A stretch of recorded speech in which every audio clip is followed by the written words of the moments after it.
दोस्तों, स्वागत है आपका मेरे इस YouTube चैनल पर। तो आज की जो हमारी क्लास है उसमें हम जानेंगे कि टेंस क्या होते हैं, टेंस के कितने पार्ट होते हैं। चलिए देखते हैं। यहाँ टेंस मतलब होता है काल। काल मतलब काल यानी समय। टेंस की ऐसी बेसिकली कोई डेफिनेशन नहीं होती है। टेंस यानी काल, काल यानी होता है समय।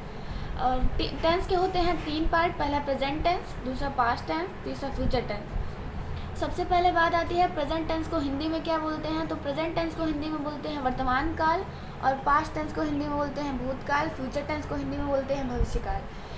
प्रेजेंट टेंस की अब जानेंगे कि प्रेजेंट टेंस के कितने पार्ट होते हैं। चलिए देखते हैं।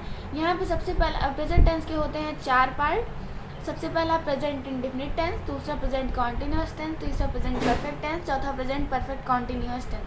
तो सबसे पहले बात आती है कि प्रेजेंट इंडेफिनिट टेंस के कितने पार्ट होते हैं, इसकी डेफिनेशन क्या होती है। यहाँ पे इसकी डेफिनेशन लिखी हुई है। प्रेजेंट इंडेफिनिट टेंस, जिन वाक्यों के अंत में ता है, ती है, ते है आदि शब्द आते हैं उन्हें प्रेजेंट इंडेफिनिट टेंस कहते हैं। यहाँ पे मैंने एग्जाम्पल लिखा है, जैसे श्याम मंदिर जाता है। तो इस वाक्य को आप ध्यान से देखिए, लास्ट में इसके क्या आया है, ता है। तो जिससे हमें पता चलता है कि ये किस टेंस का उदाहरण है, यानी एग्जाम्पल है। तो इस वाक्य के अंत में ता है, तो इससे हमें पता चलता है कि ये हमारा प्रेजेंट इंडेफिनिट टेंस का एग्जाम्पल है। यहाँ पे डेफिनेशन में लिखा है, जिन वाक्यों के अंत में ता है, ती है, ते हैं आदि शब्द आते हैं उन्हें प्रेजेंट इंडेफिनिट टेंस कहते हैं। जैसा कि यहाँ एक एग्जाम्पल में दिख रहा है कि लास्ट में यहाँ श्याम मंदिर जाता है, लास्ट में आया है ता है। तो इससे हमें पता चलता है ये किस टेंस का उदाहरण है, प्रेजेंट इंडेफिनिट टेंस का। अब दूसरा एग्जाम्पल है, तुम भोजन करते हो। तो यहाँ पे भी लास्ट में आया है ते हो आया है। तो इससे हमें पता चलता है कि ये हमारा कौन सा टेंस का एग्जाम्पल है, प्रेजेंट इंडेफिनिट टेंस का। अब बात आती है कि प्रेजेंट इंडेफिनिट टेंस के भी कितने पार्ट होते हैं। तो प्रेजेंट इंडेफिनिट टेंस के भी 4 पार्ट होते हैं। सबसे पहला अफर्मेटिव सेंटेंस, और दूसरा होता है नेगेटिव सेंटेंस, तीसरा होता है इंट्रोगेटिव सेंटेंस, चौथा होता है इंट्रोगेटिव नेगेटिव सेंटेंस। अभी सिर्फ हमारी बात अफर्मेटिव सेंटेंस पे होगी। अफर्मेटिव सेंटेंस मतलब होता है सकारात्मक वाक्य।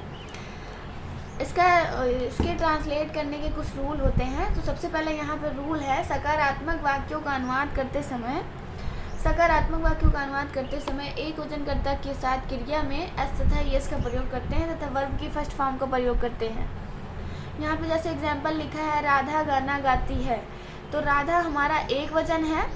तो यहाँ रूल के मुताबिक हम इसका ट्रांसलेट करेंगे। यहाँ लिखा है, सकारात्मक वाक्यों का अनुवाद करते समय एक वचन, यानी यहाँ पर एक वचन हमारा क्या है, राधा के साथ क्रिया हमारी क्या है, गाती में एस तथा यस का प्रयोग करेंगे। तो यहाँ पे राधा सब्जेक्ट है हमारा, राधा हो जाएगा। फिर वर्ब हमारी गाती है, गाती में गाती की इंग्लिश होती है सिंग में हम एस तथा यस का प्रयोग करेंगे। जैसा कि यहाँ पे रूल में लिखा है, वचनकर्ता के साथ वर्ब में एस तथा यस का प्रयोग करते हैं।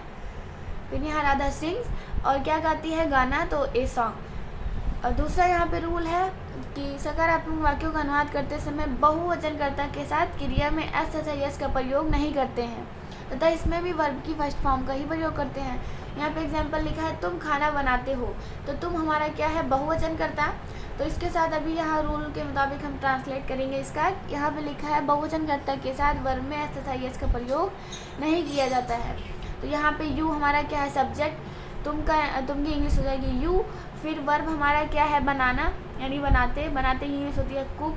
तो कुक में यहाँ पे बहुवचनकर्ता के साथ क्रिया में एस तथा यस का प्रयोग नहीं करना है, केवल एक वचनकर्ता के साथ क्रिया में एस तथा यस का प्रयोग ही होता है। तो यहाँ पे हो जाएगा, यू कुक द, क्या बनाती है, खाना। तो you cook the food. I hope आप लोगों को ये वीडियो अच्छी लगी होगी। अगर ये वीडियो अच्छी लगी तो वीडियो को लाइक सब्सक्राइब ज़रूर करिएगा, और वीडियो को सब्सक्राइब ज़रूर करिएगा ताकि कोई भी मैं वीडियो अपलोड करूँ तो नोटिफिकेशन आपके पास जल्द से जल्द पहुँचे। धन्यवाद।